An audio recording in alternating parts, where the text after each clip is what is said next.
오늘날 세상이 참으로 험하고 악하고 무서운 세상이 되었습니다. 묻지마 폭행이 유행처럼 번지고 있습니다. 우리 어떻게 살아야 될까요?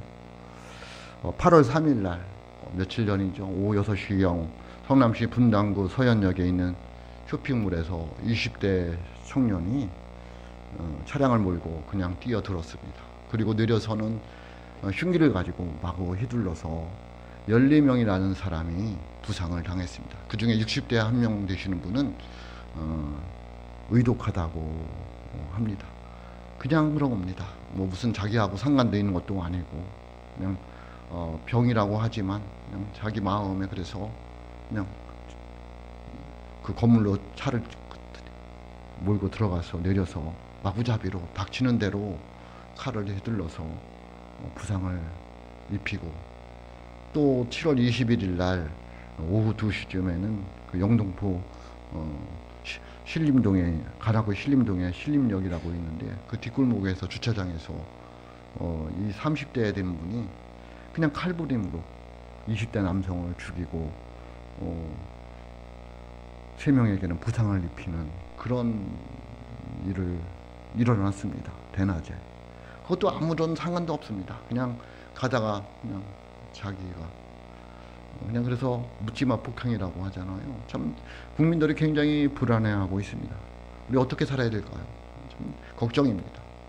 오늘 본문 말씀에 나오는 선지자 하박국은 참으로 특이한 선지자입니다. 하나님께서 부르셔서 선지자가 된 것이 아니라 그가 하나님께 질문하다가 선지자로 부름을 받았습니다. 제가 참 의뢰를 받았습니다. 저도 하나님이 저를 길상아 목사 되라 그러지 않았습니다. 제가 하나님 나 목사 되고 싶다고 이렇게 했는데 하박국을 보면서 제가 의뢰를 받았습니다.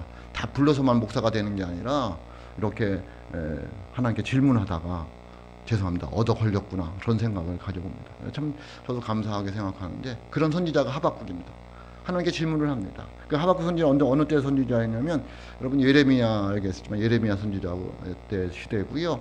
바벨론이 이스라엘 남유다를 1차로 쳐들어왔을 때에 그 당시에 있었던 선지자로서 BC 한 612년 정도 그리고 605년까지 있었던 그런 선지자가 되겠습니다. 근데 그 하박국은 이제 뭐 질문을 하다가 선지자라고 부름을 받았다고 했는데 무슨 질문을 했느냐면요. 또 제 마음을 시원하게 하더라고요. 우리가 하고 싶은 질문을 했습니다. 하나님 도대체 뭐냐고. 왜 내가 이렇게 힘들게 살아가야 되느냐고. 악한 자들은 잘 먹고 잘 사는데 선하게 살아가는 믿음으로 살아가는 우리는 왜 이렇게 힘드냐고. 하나님은 공의를 사랑하고 정의를 사랑한다면 하나님 이럴 수가 있느냐고. 그게 첫 번째 질문입니다. 두 가지 질문을 합니다. 제가 설교 중에 제 마음이 시원하더라고요. 제가 하나님께 묻고 싶었거든요. 왜 악한 것들을 덜 잘 먹고 잘 사느냐고. 신앙생활을 안 하는 사람들이 왜 더 큰 소리 치고 떵떵거리며 사느냐고. 그렇게 묻고 싶었지만 저는 뭐 묻지는 못하고 늘 그런 생각을 가지고 있었죠. 근데 하박국을 물었어요. 첫 번째 질문이 어디에 나와 있냐면 하박국 1장 2절에 나와 있습니다. 이렇게 나와 있습니다. 하박국 1장 2절입니다. 여호와여 내가 부르짖어도 주께서 듣지 아니하시니 어느 때까지니까. 왜 기도했는데 응답이 없느냐는 거예요. 내가 강포로 말미암아 외쳐도 주께서 구원하지 아니하시나이까. 나 힘들어 죽겠어서 지금 악한 것들이 나를 죽이려고 하는데 왜 하나님 아무 응답이 없으시냐는 거예요. 우리들 그렇잖아요. 기도해도 응답이 없잖아요. 답답하잖아요. 하나님께 물었습니다. 왜 기도해도 응답이 하시지 않고, 하나님은 정직한 분이신데 왜 이 땅에 악이 판을 치는데도 가만히 보고만 계시냐. 제가 말씀드린 우리들 생각이잖아요. 하나님이 살아계신데 왜 세상에 이런 일은 일어나느냐고. 하나님이 살아계신데 왜 순진한 사람들이 그렇게 생명을 잃어가느냐고. 믿음 생활도 잘했고 또 하나님만 의지하고 살아가는데 왜 이런 어려운 일은 일어나느냐고. 그러면서 하박국은 하나님 앞에 자기 백성들의 죄를 기도하고 있습니다. 하나님 치료해달라고. 그래서 하나님이 응답을 해주십니다. 뭐라고 응답해 주시냐면요. 하박국 1장 6절입니다. 보라 내가 사납고 성급한 백성 곧 땅이 넓은 곳으로 다니며 자기의 소유가 아닌 거처들을 점령하는 갈대아 사람을 일으켰나니. 아멘이라고 말씀하고 있는데요. 이 얘기는 무슨 얘기냐면, 그래서 내가 너희들에게 깡패를 보냈다는 거예요. 너희들이 신앙생활 올바로 하지 않고 또 악한 것들이 잘 먹고 잘 살고, 그래서 내가 너희들에게 깡패를 보냈다는 거죠. 그게 누구냐면 바벨론이에요. 너희들 유다들, 너희들이 신앙생활 올바로 하지 않고 예수 안 믿어도 잘 된다고 하고 우상 숭배도 잘 된다고 하니까 내가 너희들에게 깡패를 보낸 거야. 그게 누구냐면 바벨론인 거예요. 그러니까 이 아모스는 더 기가 막힌 거예요. 아니 하나님, 그건 말이 안 된다는 거예요. 왜? 바벨론은 우리보다 더 악한데 어떻게 선한 사람을 악한 사람한테 맡기느냐는 거예요. 하나님, 이건 말도 되지 않는다는 거예요. 죄송합니다. 기가 막히다는 거예요. 그게 하박국의 두 번째 질문이에요. 1장 13절입니다. 하박국 1장 13절. 주께서는 눈이 종결하심으로 악을 참아 보지 못하시며 폐역을 참아 보지 못하시거늘 어찌하여 거짓된 자들을 방관하시며 악인이 자기보다 의로운 사람을 삼키는데도 잠잠하시나이까. 그러니까 이 바벨론은 더 악한데 그 악한 자가 어떻게 자기보다 선한 자를 심판하고 있느냐는 거예요. 말도 안 된다는 거예요. 그렇죠? 너희들도 보면 그렇잖아요. 하여튼 영화를 보면, 죄송합니다, 이 경찰 검찰들이 나쁜 놈들이 더 많아. 네? 그런 얘기인 거죠. 이게 말이 되느냐는 거예요. 선에서 백성들을 잘 이끌어가야 될 사람들인데 그들이 악했는데 그들에게 맡긴다. 말이 되지 않는다는 거죠. 그러면서 17절에 보면 하박국 1장 17절 이렇게 말씀하고 있습니다. 그가 그물을 떨고는 계속하여 여러 나라를 무자비하게 멸망시킨 것이 옳으니까. 바벨론이 그물로 고기를 잡듯이 그냥 막 힘이 있으니까 마구잡이로 다 헤쳐왔는데 그에게 고기를, 선한 고기를 맡기는 게, 그 무자비한 게 맡기는 게 맞는 거냐는 거예요. 네?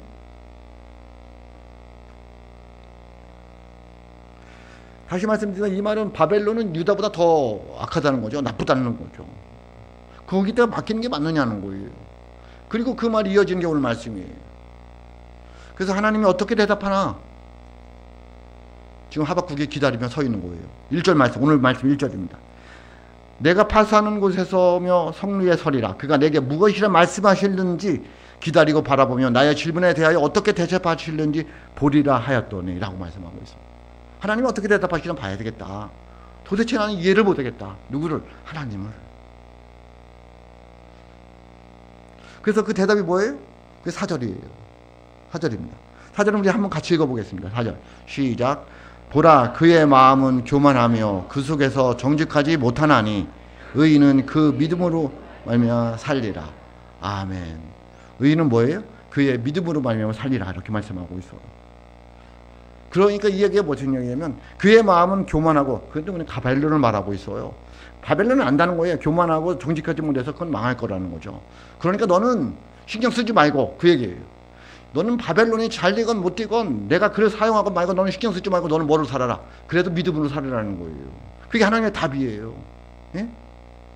여러분, 이게 굉장히 받아들이기 어려울 수 있어요. 뭐요 이게? 세상은 어렵고 힘들어도, 너는 힘들고 어려워도, 그 악한 것들이 너를 어렵게 해도 너는 그거 상관하지 말고 너는 믿음으로 살으라는 거예요. 아멘을 하셔야 되는데 네? 아멘하기 어렵잖아요. 근데 하나님이 자유답이라니까 그래도 믿음으로 살아야 된다는 거예요. 여러분, 처음에는 아멘 안 했지만 이따 끝날 때 정도 되면 그래도 믿음으로 살아야 됩니다. 예, 아멘할 수 있기를 제가 바랍니다. 왜냐하면 하나님이 끝까지 그렇게 하지 않는다는 거예요. 정한 때가 있다는 거예요. 뭐가 있다고? 정한 때가 있다고. 그러니까 너는 신경 쓰지 말고, 너 믿음의 길이 있잖아. 힘들고 어려워도 너 그래도 믿음으로 살아야 돼. 그게 하나님이 하박국에게 주시는 말씀이라는 거예요.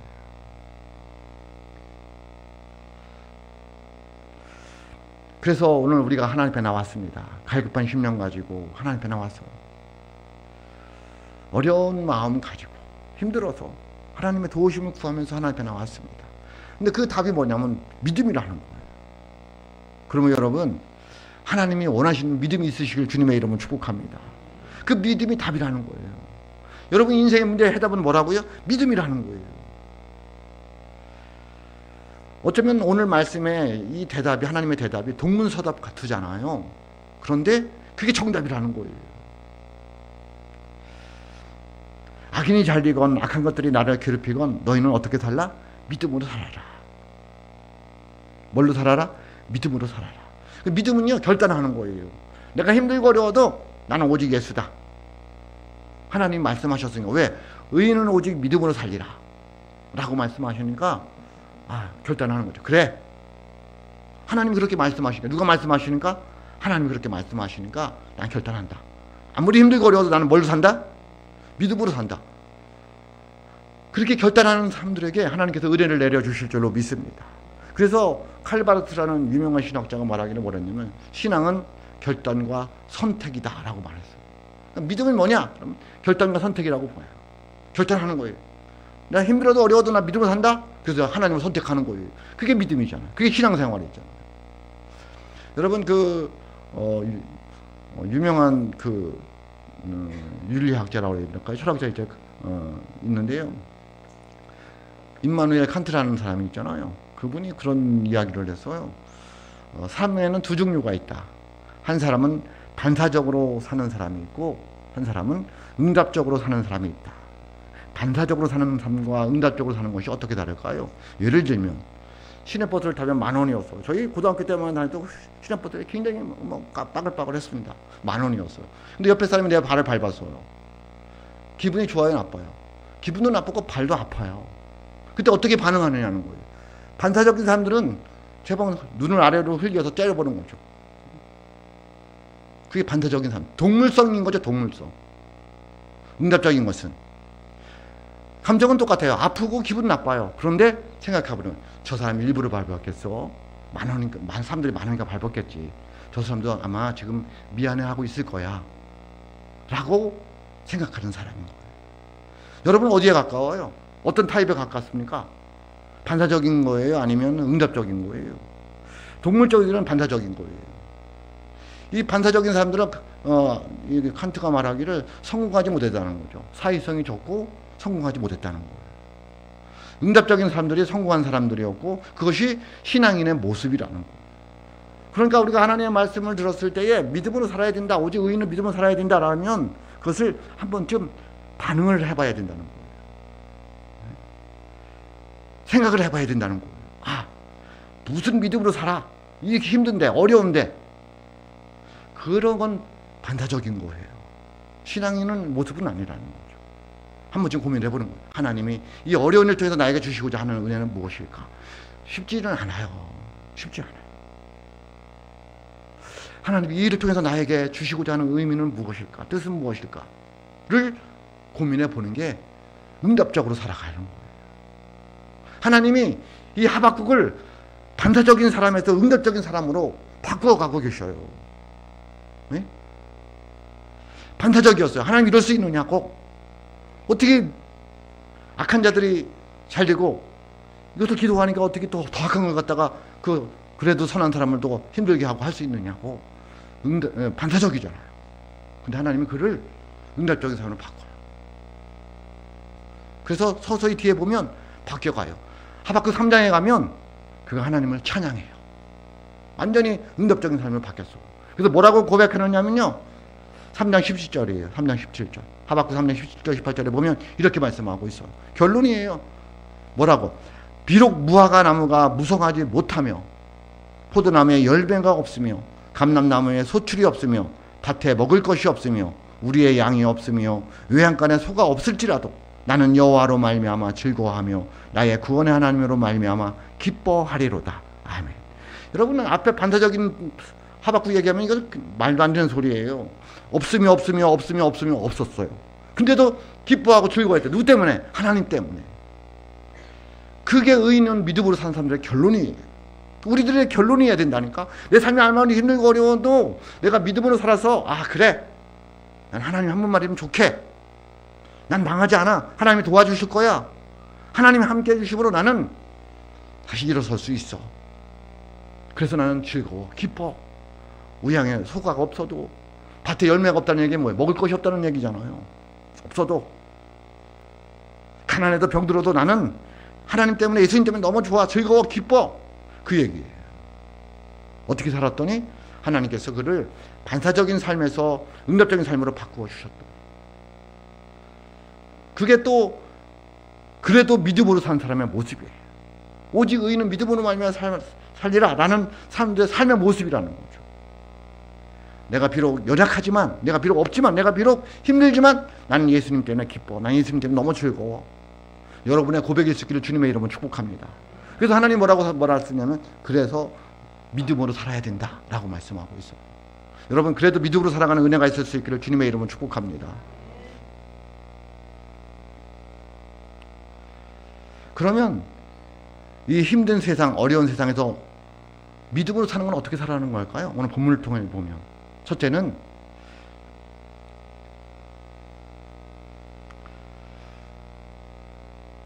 삶의 자리에서 최선을 다하는 삶입니다. 이 믿음이 우리를 구원해주고 우리 문제를 해결해주고 우리에게 세상에서 얻지 못하는 평화를 얻을 수 있는 것이 믿음인데, 그 믿음으로 산다는 건 어떤 걸까? 하나님께서 오직 의인은 믿음으로 말미암아 살리라고 말씀하고 있는데, 그래도 너희도 믿음으로 살아야 된다고 그러는데, 이 믿음은 어떻게 살아가는 거냐는 거예요. 첫째는 뭐라고 그랬어요? 힘들고 어렵지만 삶의 자리에서 최선을 다하는 거예요. 여러분, 삶의 자리에서 최선을 다하는 은혜가 있을 수 있기를 주님의 이름으로 축복합니다. 힘들다고 자꾸 삶의 자리에 도망가지 말고, 예수 믿는 사람들이 어렵다고, 너무 괴롭다고 여러분의 삶의 자리, 가정, 직장, 교회 등한시하지 마시고 그냥 싸고 두려움지 말라는 얘기죠. 최선을 다해서 살아가야 됩니다. 오늘 말씀 1절 다시 봅니다. 내가 파수하는 곳에 서며 성루에 서리라. 그가 내게 무엇이라 말씀하실는지 기다리고 바라보며 나의 질문에 대하여 어떻게 대답하실는지 보리라 하였더니. 아멘. 뭐라고 말씀하고 있냐면요, 나 힘들고 어렵지만 내 삶의 자리, 이 하박국이 보초병이었는지 뭐 파수꾼이었는지 알 수는 없는데 어쨌든 자기의 삶의 자리가 어디였냐면 그 보초 쓰는 곳, 성루였다는 거죠. 망대였다는 거죠. 거기서 기다리고 있겠다는 거예요. 뭐 하면서? 보초에서 성루에 왜 서 있겠어요? 적이 쳐들어오나 보는 거잖아요. 그건 뭐냐면 자기 삶의 자리에서 최선을 다하는 거죠. 그래, 나 힘들고 어렵지만 하나님 나를 어떻게 역사하는지 나 그거 기다리면서 바라보면서 살아갈 거야. 그러니까 마음에 뭐가 있어요? 기쁨이 나오더라는 거예요. 뭐 하는데? 너무 힘든데도 불구하고. 왜? 하나님에 대한 희망을 가지고 기대를 가지고 기다리고 있으니까. 뭐 하면서? 최선의 삶을 살아가면서. 그걸 말하고 있어요. 그러니까 여러분들이 아무리 힘들고 어려워도 믿음은, 오직 의인은 믿음으로 살리라. 그래도 믿음이다. 그것은 최선을 다하는 거예요. 어디서? 내 삶의 자리에서. 삶의 자리가 어쩌도? 어려워도 힘들어도 괴로워도 짜증이 나도 그게 오직 의인을 믿음으로 말미암아 사는 거예요. 여러분, 그래도 믿음으로 살아가시길 주님의 이름으로 축복합니다. 그것은 최선을 다하는 거예요. 뭘 하면서? 희망을 가지고 기대하면서. 두 번째는 어떻게 살아가는 걸까요? 하나님의 말씀을 전하며 사는 거예요. 오직 의인은 믿음으로 말미암아 살려. 어떻게 사는 거라고요? 하나님의 말씀을 전하며 사는 거예요. 이 하박국 말씀드렸잖아요. 선지자로 계시를 받아서 그 계시를 전해주는 사람이 아니라 하나님께 묻다가 계시를 받아서 그 말씀을 전해야 되는 사람이 된 거예요. 조금 틀린 거예요. 미리 부르신 게 아니라 하나님께 말하면서 부름을 받은 거죠. 그러니까 목사를 부름을 받은 게 아니라 제가 얘기한 것처럼 목사가 되려고 고민하다가 하나님, 그래 너 목사해라, 그런 거죠. 그래서 하나님이 그에게 뭐라고 그래요? 선지자는 뭐 하는 사람이에요? 말씀을 전하는 사람이잖아요. 그 2절에 보면 이렇게 말씀하고 있습니다. 여호와께서 내게 대답하여 이르시되 너는 이 묵시를 기록하여 판에 명백히 새기되 달려가면서도 읽을 수 있게 하라 라고 말씀하고 있어요. 묵시가 뭐냐면 하나님이 계시해 주신 것, 그러니까 하나님의 말씀, 하나님 너에게 말씀하신 것, 오직 의인은 믿음으로 말미암아 살리라. 그 가슴팍에 팍 크게 써가지고 달려가면서 읽을 수 있게 해라. 아무리 바빠서 빨리 뛰어가는 사람도 볼 수 있도록 크게 새겨서 기워지지 않게 해라 라는 말씀인 거예요. 왜 그럴까요? 구원의 시급성을 이야기하고 있는 거예요. 오늘날 보세요. 아무 때나 사고로 세상을 떠납니다. 여러분, BPL로 오송에 있는 그 지하도요, 그분들이 그렇게 돌아가실 줄 누가 알았겠어요? 서두에 말씀드린 것처럼 묻지마 폭행 이렇게 해서 돌아가실지 누가 알았겠어. 사고로 질병으로 돌아가실지 누가 알았겠느냐. 그래서 하나님은 급한 거예요. 아무리 바빠도 예수 믿어야 된다. 바빠서 뛰어가도 그 사람이 읽을 수 있도록 너 그거 크게 세우고 가지고 있어야 된다 라는 거예요. 여러분 그건 또 다시 말하면 어떡해요? 여러분 지워지지 않게 새기는 게 어딜까요? 여러분의 마음판에 새겨야 됩니다. 뭐를? 복음을, 뭐를? 말씀을, 뭐를? 십자가의 은혜를 마음판에 새겨서 어떻게 읽게 하겠습니까? 여러분의 삶을 통해서. 아무리 바쁜 사람도 여러분의 삶을 보면 뭐 할 수 있죠? 아, 예수 믿는 사람은 틀리구나. 저렇게 힘들고 어려워도 믿음으로 살려고 하는 모습이 그들의 마음속에 새겨진다는 거예요. 그러므로 저와 여러분들이 하나님의 말씀을, 십자가의 은혜를 여러분 마음판에 새기고 삶으로 살아가는 거죠. 그러면 그걸 누구를 다 볼 수 있다는 거예요. 예? 가끔 저를 보면 목사님이세요? 라고 묻는 분이 있어요. 기분이 엄청 좋아요. 왜? 제가 뭔가를 목사처럼 했을까 그러는 거잖아요. 예? 한때는 저를 보면 아유 시골 농사꾼 같으다고 그런 분들도 있었어요. 동네 이장님 같으다고. 그것도 기분이 좋았어요. 편하다는 얘기니까. 그런데 더 좋은 건 뭘까요? 목사처럼 살아갈 때, 목사답게 살아갈 때, 그게 하나님께서 말씀하는 복음을 전하라. 야 예수 믿어라. 천국이 가까이 왔습니다. 소리 지르고 돌아다니라. 그런 얘기가 아니라 너 마음판에 새겨서 그걸 삶으로 보여서 사람들이 너의 삶을 보고 주님을 알 수 있도록 해라. 믿으실 주님의 이름으로 축복합니다. 그래서 우리가 이 구원의 시급성을 깨닫고, 여러분 구원의 문제는 개인적인 거예요. 지극히 개인적입니다. 내 믿음으로 누구도 구원받을 수 없습니다. 나밖에 구원 못 받습니다. 그래서 우리 사도신경 외울 때 어떻게 해요? 되게 주어를 뺍니다. 직접 할 때는. 근데 뭐예요? 다 나를 넣습니다. 나는 전능하신 하나님 아버지를 믿사오며, 우리가 아니라고 해요. 나는이라고 합니다. 나는 전능하신 하나님을 믿사오며. 강조하기 위해서 나는 누구예요? 그냥 전능하신 하나님을 믿사오며 해도 되는데 지극히 개인적이라는 거예요. 나는 부활을 믿고, 나는 뭐죠? 성도의 교제를 믿고, 난 다시 살 걸 믿고, 그렇게 나와 있잖아요. 우리가 아니고 나라는 거예요. 그러므로 여러분이 구원받은 것처럼 여러분 주위에 있는 사람들도 구원을 받아야 된다는 거예요.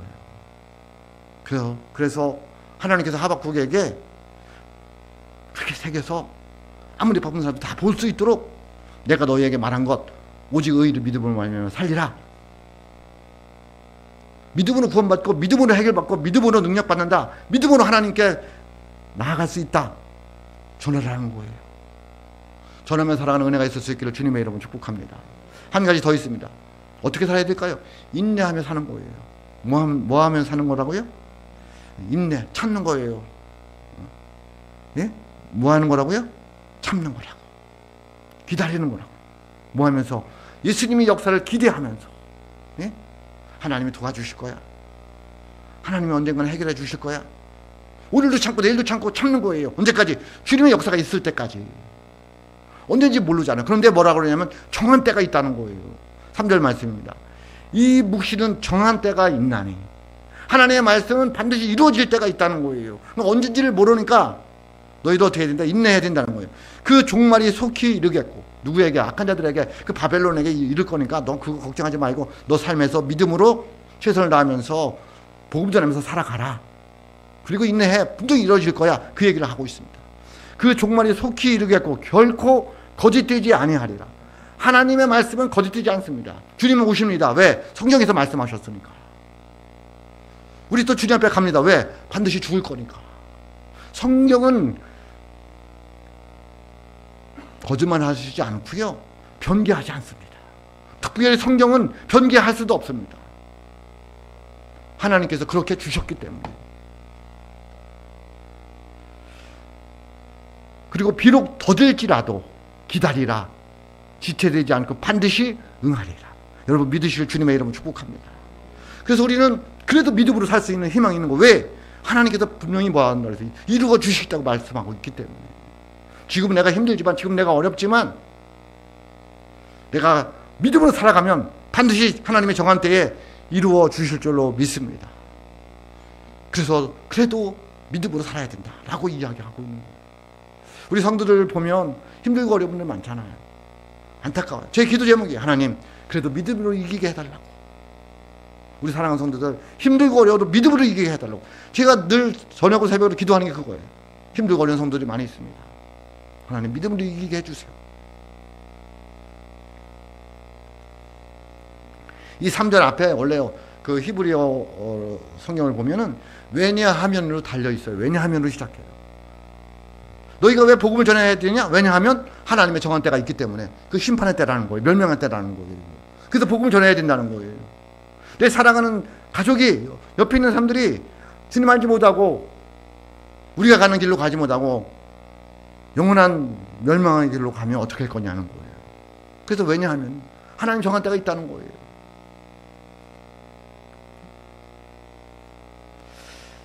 그러므로 여러분 좀 삶이 힘들고 어려워도 하나님의 때를 기다리고 인내하는 믿음의 사람들이 될 수 있기를 주님의 이름으로 축복합니다. 그래서 그래도 믿음으로 살아야 된다 말씀하고 있어. 반드시 하나님께서 하나님의 때에 저와 여러분에게 큰 은혜를 주실 줄로 믿습니다. 기다려야 됩니다. 인내해야 됩니다. 그리고 믿음으로 살아가야 됩니다. 하박국 선지자는 남은 자로서 열심히 살았는데 세상이 너무 악하고 죄악 가운데 있는 것을 보고 하나님께 기도를 합니다. 왜 이러냐고. 왜 세상이 이렇게 되었느냐고. 어떻게 악한 것들이 믿는 자들을 괴롭힐 수 있느냐고. 그러자 하나님께서는 응답해 주십니다. 얘야 정한 때가 있다. 그러니까 너는 믿음으로 살아야 된다. 오늘을 살아가는 저와 여러분에게 하나님께서 하시는 말씀인 줄 믿으시길 주님의 이름으로 축복합니다. 저와 여러분이 삶이 아무리 어렵고 힘들어도 믿음으로 살아가는 은혜가 있을 수 있기를 주의 이름으로 축복합니다. 그러면 반드시 하나님께서 승리를 주실 줄로 믿습니다. 그것은 삶의 자리에서 최선을 다하는 것이고 만나는 사람들에게 복음을 전하는 것이고 그리고 하나님께 기도를 거두면서 하나님의 역사를 기다리면서 인내하면서 살아가는 것입니다. 그러면 반드시 하나님께서 저와 여러분에게 승리의 기쁨을 나누어 주실 줄로 믿습니다. 오직 의인은 믿음으로 말미암아 살리라 기억하시고 한 주도 승리하는 하나님의 사람들이 될 수 있기를 주님의 이름으로 축복합니다. 기도하겠습니다.